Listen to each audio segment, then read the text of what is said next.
another, sellers, pay attention to this, because this also a lot of times is not explained within the contract. This is how the commission structure is broken down. All right, what's up, beautiful people? It's your favorite realtor, Cheri Anderson. And if you have not been on my channel yet, this is your first time, subscribe to my YouTube channel, hit that notification bell for more videos. And then if you subscribed already, I just want to thank you. I'm so appreciative of you for subscribing to my channel. In this video, what I'm going to talk about is commission. Who pays the commission? The buyer or the seller? The buyer or the seller? So a lot of times during a listing presentation or when a listing agent is talking to a potential home seller, I think it's underrated that people actually bring up commission and how it's actually structured. I really advise as an agent or as a seller that at some point in the conversation, commission should be brought up so you have a better understanding as to the commission breakdown. A lot of sellers do not understand the value of paying a 6%. A lot of them think they're only paying 3% because it's not properly conveyed to them as the breakdown and the structure of it. This is a prime example, and I think this topic is really crucial because NAR is still an ongoing lawsuit with NAR. A lot of homeowners are suing NAR's the board because of the simple fact that it wasn't properly explained to them the breakdown structure of the commission.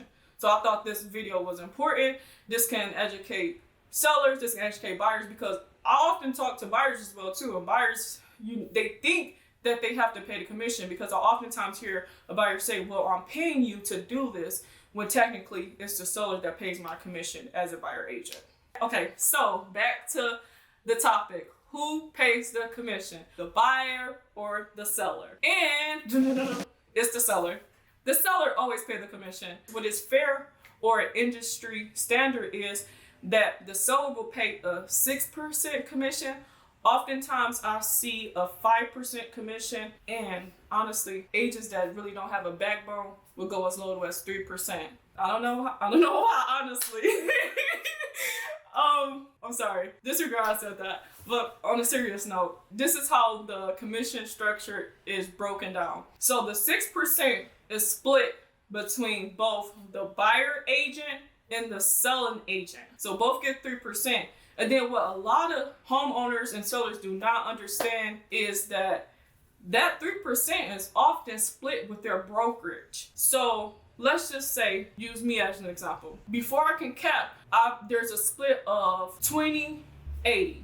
So when I get the 3% commission, I have to off top split 20% of that with the brokerage, and then the 80 remaining is what goes into my pocket. And then this is another, sellers, pay attention to this, because this also a lot of times is not explained within the contract. There's a compliance fee within the contract, so that's an extra charge that you are being charged. Even with buyers, my agreements, I have a compliance fee. So pretty much that compliance fee is additional charge to what you have to pay at closing. So the industry standard, which is $595, is what I charge my clients just to do the paperwork for the transaction.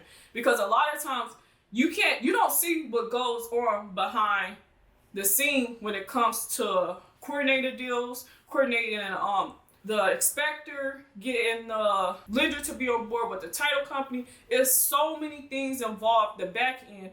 And there's been times where I had to literally clean up deals. Like, I didn't think a deal was going to the closing table, but I didn't inform my client or worry my client with it, because it was things that if you just take a step back and problem solve, it can be resolved. So that's why a lot of people don't see that. That's why the compliance fee is really important, because it's another resource you pretty much have when it comes to hiring an agent. So yeah, that's pretty much it. So just to reiterate what I just said was that always the seller pays the commission. However, not always. It can definitely be negotiated, but just as an industry standard and what is fair, because no one doesn't like to be fair, right? Everyone likes to be fair. So just to be fair, the seller pays it, because the buyer sometimes they don't have the money to pay it. A lot of buyers are struggling with the closing costs, and that's why they ask for seller concessions. And if you want to learn any more about these topics or don't know what a word means, just leave a comment. And listen, subscribe to my YouTube channel, hit that notification bell. I am so excited to share the information I have with you so that you're better informed when it comes to making a decision when picking an agent. And then also, like I said, a lot of times this is not brought up. This situation is not explained properly. So hopefully, with moving forward, you have more information when it comes to choosing an agent. And the agent could be me.